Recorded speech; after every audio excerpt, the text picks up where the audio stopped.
We need to bomb the banks, bomb the insurance companies, and institute a system that works. Muri ya Zimbabwe patinenge tichisumudza Zanupf nenzeve kudai so tichirovera pasi kuiti tinenge tori serious. Nasi kuno kundikusangana ne another comrade. Ndiri kuona kuti comrade Joshua Maponga vari kutanga vapandukira Zanupf iya vakutanga kunongedzera zvinhu. Same problems atechitaura kuti varumba munobuda muchisupporta muchita vakanaka vakadidididi.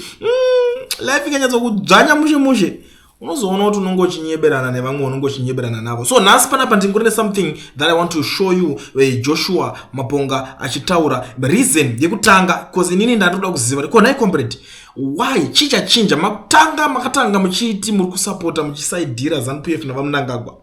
So chichaitika ko zvazoita kuti mufambe panzira idzi zviri kunyatsofamba sei zviri kunyatsoita ende imimi pazvinhu zvese izvi muri munhu wekuti munongofokasa nezvemadoctrine zvemachechi muri kuzombonyatsobenefita chii muri kuda kuita political party here chichiri kunyatsoitika ende muri kuema kugaina chii because imimi makauya kamuchiti muri ma-African panist whatever zvamunenge muchiuya muchitaura zviya which is good ende pane zvese izvozvo most of the zvinhu zvamunotaura tinotaratidza kuwirira nemi patakatadza kunyatsonzwanana nemimi akutitaurira kamanje zvekuti aiwa motanga kuti Zanupf iri bo ndo patakatadza kuwirirana nemi not knowing kuti manga mutori futi munhu ane political party.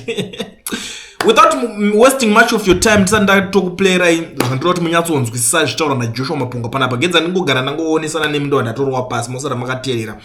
Kana uri muSouth Africa uchida kuregistra company yako usina work permit kana start permit gara wabata Owen anokupedzera masports unozoti Owen anonoke zvinhu zvinongoningirikina iwewe anongokuregistera company yako ubva kuvhurira FNB business account chinongodiwa chete ipapo valid passport wakutoitirwa zvinhu zvako zvakutokufambira mushe saka contact Owen on the numbers that are showing on the screen neteam rake re-education research ishasha vanokupedzera unozoti chinongodiwa haumboende kwaari unongofona utori kwauri ikoko obva atokuitirawo atori kwaari ikoko obva ungotaurawo zvinhu zvinenge zvichingodiwa ipapo aiwa ndine manhigiri akadai anongokubvunzawo manhigirikini madocuments chinchi zvechidiwa ende price yacho yakachipa. Let's get back to the story. Sanganai na Bishop muchinzwa zviri kutaurwa na Bishop Maponga panapa.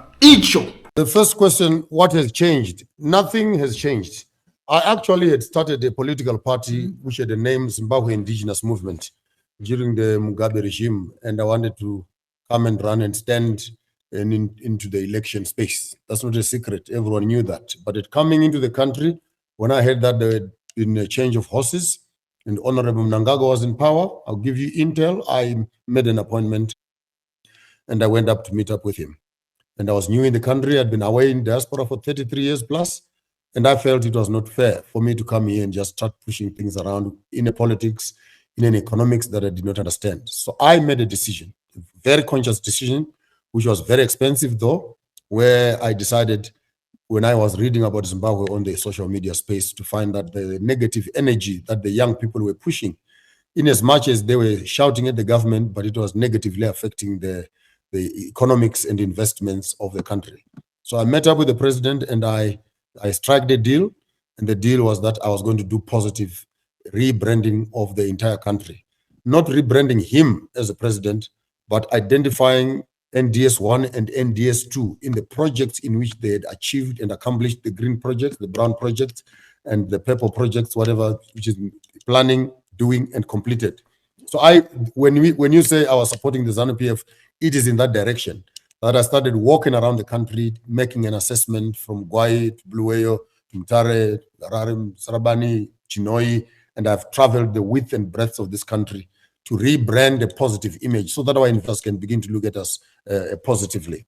So nothing has changed, except that now when you begin to talk about the ministers that you're saying I'm backlashing or I'm lambasting ministers, I am actually lambasting the ministers because the president cannot appoint 10, 15, 20 of you to sit around him. And he gives you a ministry. You're a minister of transport. You're a minister of mines. You're a minister of health. And you wake up every morning as a minister of health and you've never been to Parenyato. And you hope that the president must run around and do that. I don't think that's fair. To a large extent, yes, the president has appointed you and the buck stops with him. But who also holds these ministers accountable for the offices, the bodyguards, and all these nonsense sirens that they give us when we are driving on the freeways, pushing us out of the way? Where are you rushing to when the road you are rushing on is full of potholes? Where are you rushing to when Parenyato is not fixed? What are you saying you're fixing when data is being stolen on our phones and we have a minister of telecommunication and Strive Masiwa is buying penthouses in New York City, in Manhattan? Most expensive data in the whole of Africa and beyond. And you have a minister of telecommunications who wakes up every morning and goes to work and sees nothing wrong with that. So I begin to ask these questions, not that I've changed, but I think I'm being honest in that if all of us as citizens can hold our government accountable and not only say the buck stops with Mnangagwa because he's the one who is appointing the ministers, but hell no. If you as a young person, 25, 30 years old, Machakaire, you've been asked to become the Minister of Youth, can you show us what you are doing as a youth minister? And it is this accountability that will diffuse our anger with one leader into the accountability of the whole team of people that are working with him to develop the country. And the last question that I see here is young leaders. Do we have a problem with young leaders? Our culture did not have a problem with young leaders. Young people and old people sat together in the royal house to make conversations. Contributions were taken far and wide. But because of education, colonial education, as I call it, young people, you know too much, but you do very little. You do more politics with your fingers than politics with your bodies and your hands in terms of actively getting into spaces where your impact can be felt. And by impact, I mean making meaningful contributions. You must be crazy in your head if you think that a man born in 1932 will understand cryptocurrency, will understand innovation, will understand where the global trends are going. It's impossible. It's impossible. You're milking a stone. And that gap for me, you know too much and you sit back. Those who are in power know very little and they are messing up. And now we are here in this conversation. Right? Yeah. Where is the problem? The problem is lack of communication between the old and the young. In these last few years, how many generals have we buried so far? How many of them are we going to bury before all of them are gone? Money in their hands. And do not decentralize that money to everybody else. Then you're also going to start creating what we call state capture, where a few people are running the government and the rest of you are listening. See what Flori has done. Take your key resources, lock them in the government, sell minerals, key minerals, uranium, platinum, diamonds, chrome, and etc. As government, you can sell that stuff and bring it back and build your infrastructure. This speaks of a total economic policy shift, which IMF and World Bank will not approve because their policies are based on them becoming the backup and controlling your economy so they can do regime changes. So again, how is this possible? Yes, it's possible. This is where political power meets political will. What is it that the people want? In Zimbabwe right now, only the urban land is viable. That we can take the piece of land and walk up to the bank and get a loan or get something out of it. But through the policies that have been implemented now, like the land tenure issue, we really want to press that thing and make sure that it becomes viable, so that all land becomes viable. Azvingagoni kuti munhu wakagara paMurambinda, munhu wakagara kuMzarabani, and his house is sitting on top of an oil field, which is worth $2, $3, $4 billion. That land is worth nothing. Munhu wakagara kuDzivarasekwa, and his house is sitting on a sewage pipe. That house is worth 50, 60,000. And the man in Dzivarasekwa on a sewage pipe can access funding. The man in Zarabani sitting on a 3 billion oil well cannot access funding because that land is deemed under as non-viable and non-commercial.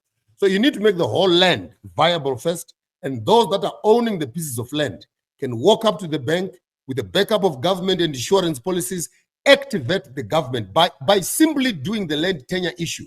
You have been able to unlock billions of dollars into the hands of the common people.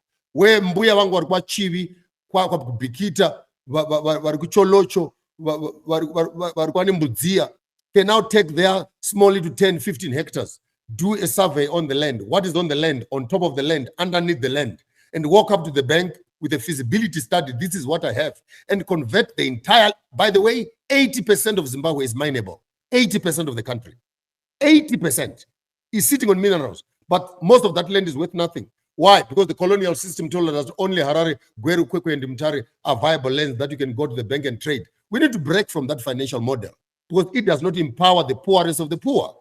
So you cannot use colonial policies to develop a country. Break down those policies. We need young men who are revolutionary. as they were bombing hospitals and bombing garages to bring political liberation. We need to bomb the banks, bomb the insurance companies, and institute a system that works. I thank you.